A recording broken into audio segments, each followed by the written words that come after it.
What if the most iconic fantasy novel of all time wasn't quite what you thought it was? Or, imagine a story so meticulously crafted that even the author himself struggled with printing errors that, well, they changed its very essence.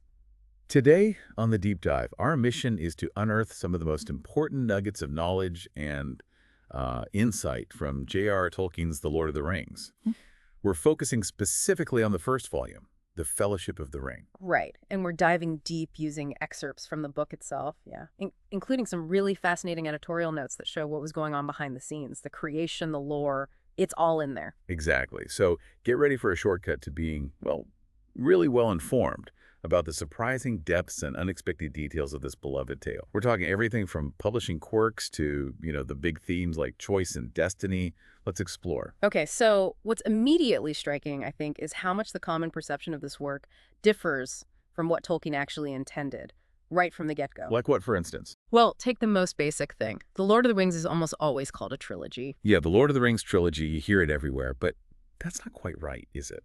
That's one of those things Tolkien himself would have gently corrected. Absolutely gently, but firmly corrected, yes. The text makes it really clear. It's often erroneously called a trilogy. It is, in fact, a single novel. A single novel, okay. Yeah, consisting of 6 books plus appendices.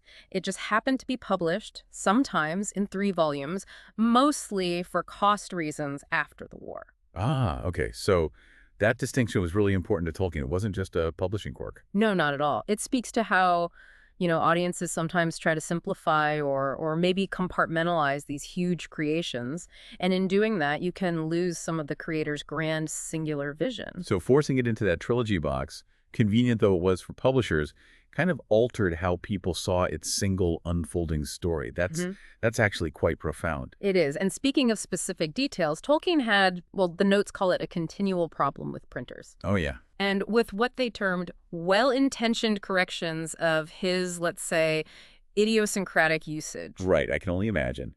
You dedicate your life to building a world where every single word matters, every name, and then someone comes along and sort of fixes your invented languages. It must have been incredibly frustrating. For instance, printers would constantly change dwarves to dwarfs. Ah, the classic one. Yeah, or elvish to elfish, further to farther.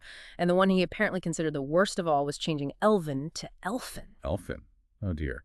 Why did that matter so much, though? I mean, beyond just being picky. Well, it wasn't just grammar or style for him. It was the very fabric of his created reality. Every linguistic choice was a world-building decision. When they changed elvish to elfish, they weren't just correcting a word. They were maybe subtly, but definitely eroding the internal consistency of his entire mythology. So not stylistic preference, but foundational. Got it. I remember reading somewhere he said something about not having a pen or pencil being like a hen losing its beak. Yes. As defeating as the loss of her beak would be to a hen. That really nails his meticulousness, doesn't it? It really does. And the notes explain why. In a work such as The Lord of the Rings, containing invented languages and delicately constructed nomenclatures, errors and inconsistencies impede both the understanding and the appreciation of serious readers. Serious readers who are actually writing him letters in Elvish, right? Exactly. So you can see why the textual history of the book is described as this vast and complex web. His son, Christopher Tolkien, had to supervise corrections in later editions, like in '94 and 2002. Wow.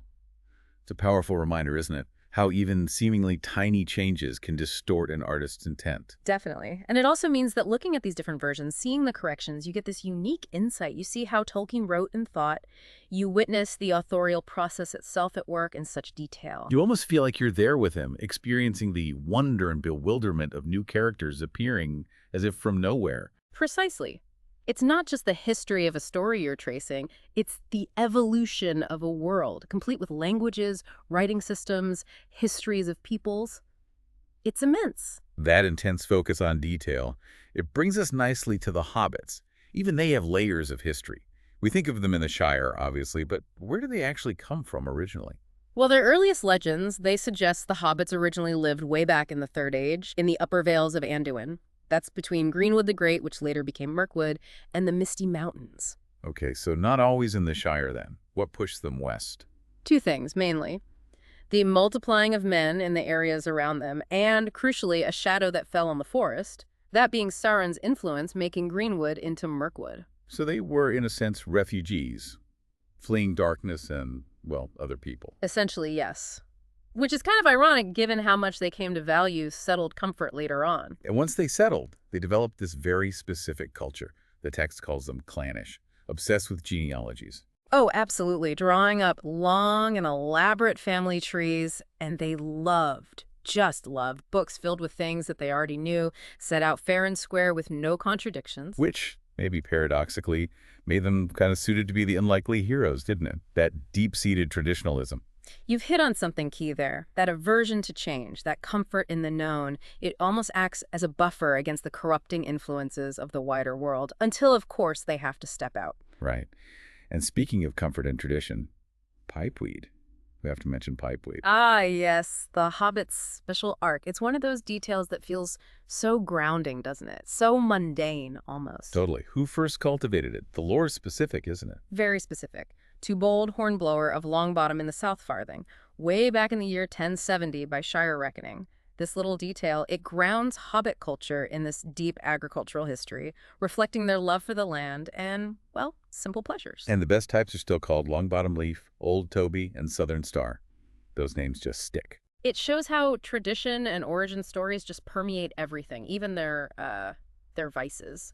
And what about the Bree hobbits? Always trying to one-up the Shire folk, weren't they? Claiming they smoked first. They did, and the lore actually suggests their claim is likely to be true. And it seems it was from Bree, specifically from the Prancing Pony Inn, that the habit spread to dwarves, rangers, even wizards. Oh. So Gandalf picked up smoking from the hobbits in Bree. It seems likely. It's a small detail, but it really speaks volumes about how interconnected their world was, how a simple hobbit custom could travel so far. That's a lovely thought. Okay, let's turn to the big one. The One Ring itself. We all know Gollum had it for ages, but the notes detail its discovery in a way that feels quite dark. Yeah, it's ominous right from the start. The ring was found by Smeagol, who becomes Gollum, and his friend Déagol. They were fishing in the Gladden Fields. Déagol found it? Déagol found it, yes. But Smeagol immediately wanted it, claimed it as a birthday present, which, as Gandalf notes later, was strange and suspicious. That early dispute.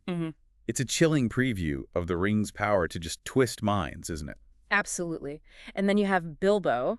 His getting the ring was also, well, it started with a lie to Gandalf. Right, he didn't tell the truth at first. It shows the ring's influence starts subtly, doesn't it? Affecting even good people. Exactly. Bilbo's lie, Gandalf finding it important and disturbing, it's one of the first real signs of that insidious influence. The ring twisting even honest hearts. And then, of course, there's the inscription. The fiery letters Gandalf reveals. One ring to rule them all. Just saying, it gives you chills. It does. The inscription's in Elvish script, but the language is the language of Mordor.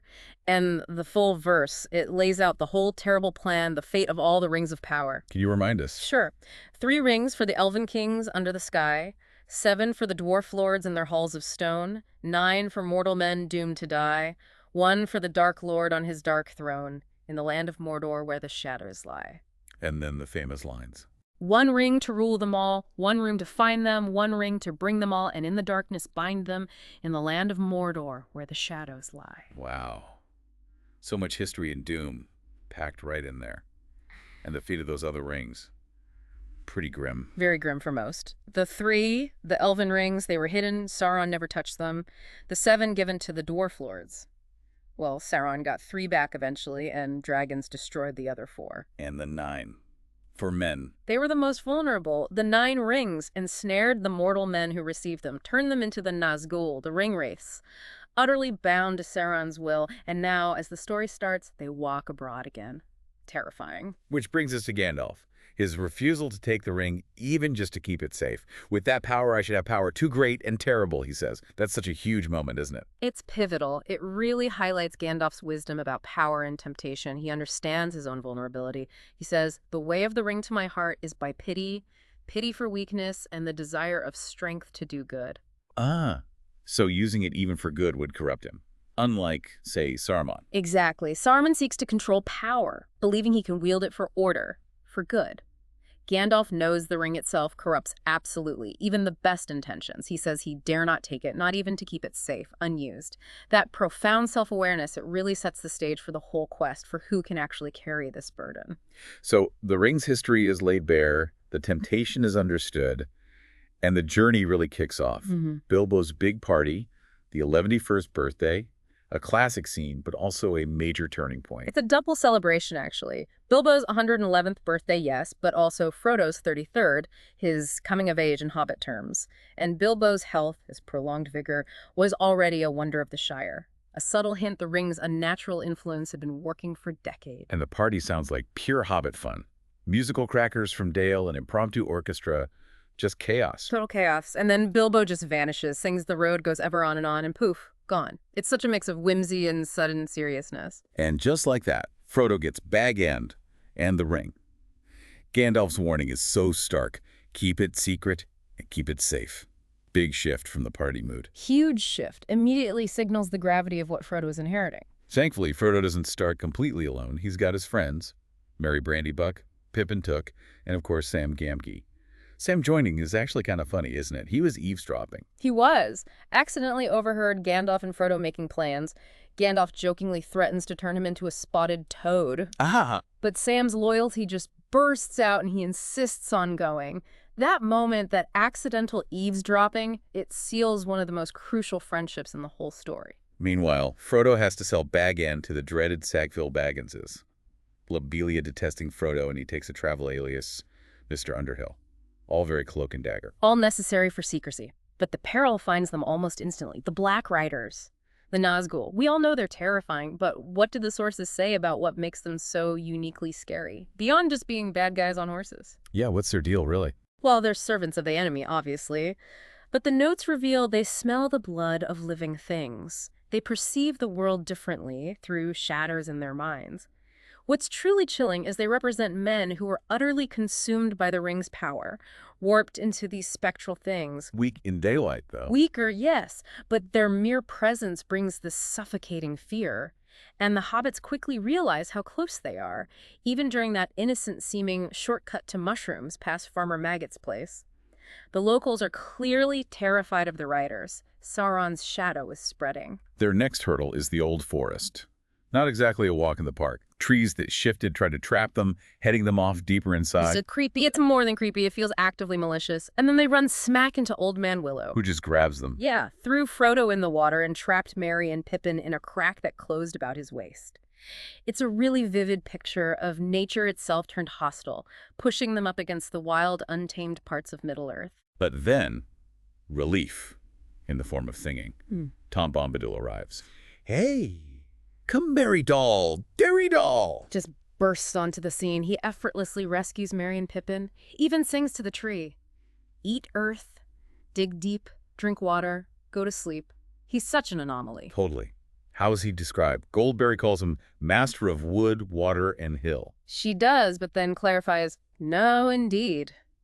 The land doesn't belong to him. He belongs to the land. He's ancient, primal, maybe. And the crucial thing, the ring has no hold on his mind. He just doesn't seem affected by it. So why not give him the ring? Seems like the perfect guardian. But Gandalf explains later why that wouldn't work. Tom would be a most unsafe guardian. Why? Because he would soon forget it, or most likely throw it away. He exists outside that whole power struggle.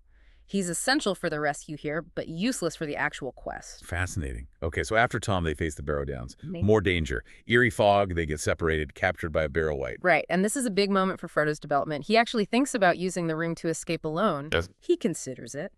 But the text says the courage that had been awakened in him was now too strong. He chooses his friends. He uses his little sword, which we later learn is Sting, to hack at the Wight's arm. It's a real turning point. Selflessness over self-preservation. And then Tom Bombadil to the rescue again, singing, "Wake now, my merry lads." Always with the singing. And he dismisses the treasure in the burrow, just tells it to lie there, free to all finders, birds, beasts, elves, or men, and all kindly creatures. But the hobbits do get new weapons from there, which become important later. Daggers of Westerness. Okay, so Tom points them towards Bree, to the prancing pony and the innkeeper, Barlaam Butterbur. A worthy keeper, Tom calls him. Bree itself is described as an island in the empty lands around it. And the Bree folk are different from Shire hobbits, a bit more worldly maybe. But Butterbur, despite being worthy, is famously forgetful. Yes. And his forgetfulness means Gandalf's warning letter is seriously delayed, which has pretty immediate consequences when they arrive. This is also where they meet Strider. The mysterious ranger. Lean, dark, tall. Instantly suspicious to the hobbits, right? Very much so. And Frodo has that scary moment in the common room, feeling this intense urge to put the ring on. The text says the desire came over him almost like it was pushed on him from outside. The ring actively tempting him. Creepy. And Sam.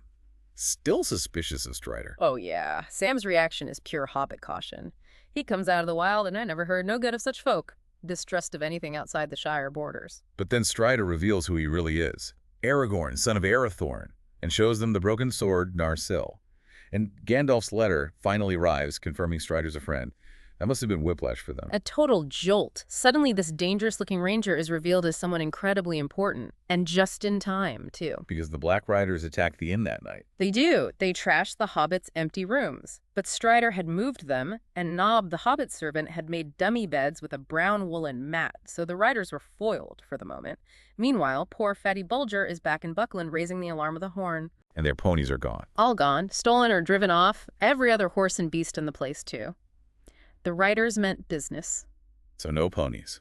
They set out on foot again with Strider, heading for Rivendell, constantly looking over their shoulders for the Nazgul. They reach Weathertop Amon Sol. A place with a lot of history. Oh. It was a great watchtower. The text mentions Elendil stood there watching for the coming of Gil-galad. It connects the current danger to the ancient wars. And Gandalf had been there first. Left a sign. Yeah, a secret G-rune mark on a stone cairn. A message for Aragorn and the hobbits, showing he'd passed through and warning them. But the riders catch up to them there. And this is where Frodo gets stabbed. Right. A serious attack. Frodo is wounded by a deadly knife, and that wound is different. It's a Morgul blade. Designed to do what exactly? To turn the victim into a wraith, basically. A piece of the blade stays inside, working its way towards the heart, pulling him into the shadow world. It's really bad news. But then another dramatic arrival. Glorfindel, the Elf Lord, riding Asphaleth, glowing with white light. An incredible entrance. He immediately starts trying to counter the poison using Athelas Kingsfoil, which isn't just any old herb, right? It has connections to healing, hope, even kingship. A little foreshadowing for Aragorn, perhaps? And Glorfindel gets Frodo on his horse, and they race for the ford of Bruinen. A desperate race. It culminates in that amazing confrontation at the ford.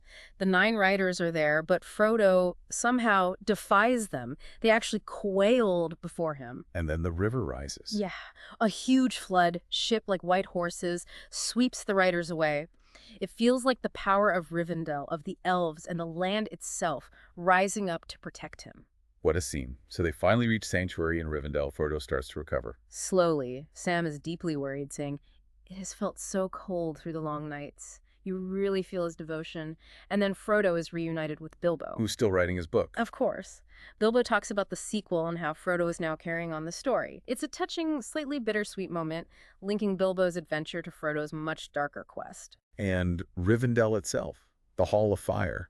It's a gathering place, isn't it? Elves, dwarves like Gloin, men like Boromir from Gondor, and the hobbits, all these different people brought together. Which leads directly to the Council of Elrond. This is the big info dump moment, but it's crucial. Elrond himself is ancient. He's seen 3 ages in the west of the world. He's Arendil's son. He embodies Middle-earth's long, complex history. And it's here the full story of the ring comes out. Everything. From Sauron forging it, to Isildur cutting it from Sauron's hand, but then claiming it as Weirgild, like compensation for his father and brother's deaths. Instead of destroying it. And then his death in the Gladden Fields where the ring was lost, called Isildur's Bane. We also get updates on Gollum. Aragorn caught him, described him as covered with green slime. Nice. Yeah, but then Gollum escaped from the Elves of Mirkwood. Legolas explains it wasn't lack of vigilance, maybe perhaps through over-kindliness, a sort of warning about misplaced pity, maybe. Interesting point. And the council also reveals Saruman's betrayal. Big time. Gandalf recounts how Saruman tried to recruit him, offering a new power based on knowledge, rule, order, revealed his own desire for the ring, a lust which he could not conceal. It's a stark contrast to Gandalf's refusal earlier, Shows how easily the wise can fall. And Gandalf explains his imprisonment on Orthanc and his escape via Gwaihir the Great Eagle.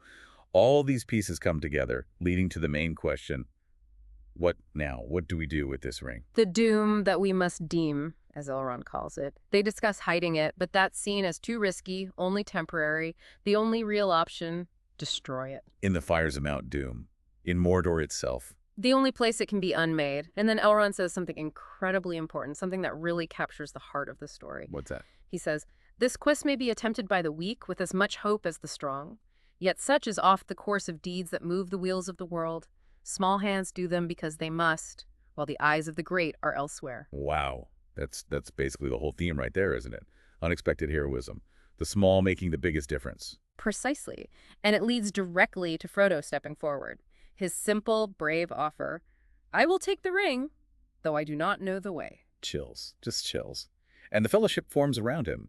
Gandalf even argues for Pippin to come along, trusting in friendship rather than to great wisdom. Again, emphasizing loyalty and heart over just power or knowledge. It's a powerful moment, setting the tone for the journey ahead.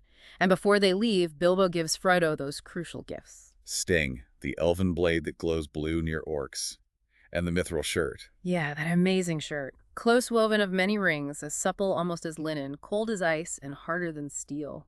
It's more than just armor. It feels like Bilbo passing on protection, a legacy. Definitely.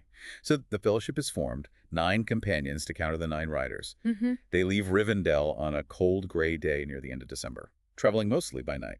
Armed as best they can be. Hobbits with their barrow blades, Frodo with Sting and the hidden mithril coat. Their first major obstacle is the mountains. They try the pass of Caradhras, the Red Horn Gate. Gimli the dwarf is actually excited to see the Misty Mountains, right? Because of Khazad-dûm, Moria. Yes, the ancestral home of his people. He's full of hope initially, but Caradhras lives up to its name. Cruel Caradhras. The snowstorms they face are ferocious. Gandalf even wonders if it's the mountain's own will, or maybe the arm of the enemy actively working against them. They have that elvish cordial Miruver from Elrond to help them. They do. It gives new strength of heart, gets them through the worst of the cold. But even with Legolas moving effortlessly on the snow for running light over grass and leaf, or over snow and elf, and strong Boromir carrying the hobbits. They just can't make it. No. Caradhras defeats them. They're forced back down, needing a new path. Which presents that grim choice. Go back to Rivendell defeated, or Moria. The dark and secret way through Moria. Boromir suggests heading south toward Rohan first, his homeland. But Gandalf vetoes it. Saruman's betrayal makes Rohan too dangerous now. Moria seems the only parable option left. And just as they're deciding, wargs attack. Yeah. Wolves with actual intelligence. Yeah, howling with wolf voices. A terrifying reminder of the dangers all around them. Gandalf uses fire, Legolas his bow, but it reinforces the decision. They need shelter. They need Moria. So they find the West Gate, hidden. Gimli's excited, but Gandalf can't figure out the riddle to open it. He struggles. All his lore, and he can't get it. Turns out the password is just melon, the Elvish word for friend. Speak friend and enter. So simple. Almost too simple for a learned lore master in such suspicious days, as the text says. A classic Tolkien touch wisdom sometimes overlooks the obvious simple truth. But they don't get a moment's peace. As they go in, the Watcher in the water attacks from the lake outside. A horrifying creature with tentacles. A clutching arm grabs Frodo. They barely get inside before the gate slams shut behind them, trapping them. And Moria is vast and dangerous. Holes and pitfalls, fissures and chasms, easy to get lost. And easy to alert whatever's down there. Pippin, poor Pippin, drops a stone down a deep well out of curiosity. The foolish stone. That's the one. And soon after, they hear it. Tom tap, tom tap. Drums. Drums in the deep. They've been noticed. Oh, dear. They press on and find the chamber of Moserble, Balin's tomb. A tragic discovery. Balin, who went with Bilbo in The Hobbit, led an expedition back here to reclaim Moria. They find the Book of Moserble, a scorched, damaged record of their colony. And it tells them what happened. Yes. It records their initial successes, then growing troubles, attacks by orcs, and finally Balin's death. Killed by an orc arrow in Dimril Dale, just outside Moria. A failed quest. A grim foreshadowing, maybe. And just as they're piecing this together, the orcs attack them there, along with the cave troll. Exactly. A fierce battle ensues in the chamber, and this is where the mithril coat proves its worth. Frodo gets hit hard by an orc chieftain's spear. Straight in the side. Yeah, caught him on the right side. Everyone thinks he's dead or badly wounded, but the spear point is blunted, the arrow fell back, foiled by his hidden coat of mail. Bilbo's gift saves his life. Incredible. But the worst is yet to come, isn't it? The Balrog. The true terror of Moria. A shadow and a flame. An ancient demon of the Elder Days. Gandalf immediately knows what it is, and that normal weapons are useless. He makes his stand on the bridge of Khazad-dûm. Tells the others, swords are no more use here. Go. He confronts the Balrog alone, holds it back, breaks the bridge, but as the Balrog falls, its whip catches Gandalf. Pulls him down into the abyss. Fly, you fools. His last words. A devastating sacrifice. The Fellowship loses its leader, its guide, just shattered. They escape Moria, but they're heartbroken. Gimli especially, grieving for Gandalf and for the fall of Moria itself. Understandably, it's a tragic, major turning point. They stumble out into the Dimrill Dale, grieving, and eventually make their way towards Lothlórien, the golden wood of the elves. Lórien sounds beautiful, but their welcome is cautious. The elves there, led by Haldir, are wary. They even want to blindfold Gimli. Yes, because of the ancient quarrel between dwarves and elves. Haldir is reluctant, explaining, folly it may seem, yet so little faith and trust do we find now in the world beyond Lothlórien. It really shows how isolated and defensive the elves have become. But Legolas stands up for Gimli. He insists, the company shall all fare alike. Aragorn agrees. So in the end, they blindfold everyone except Legolas as a compromise. It's a gesture that actually starts to bridge the gap between Gimli and the elves. Inside Lórien, the feeling is different, isn't it? Sense of peace and quiet.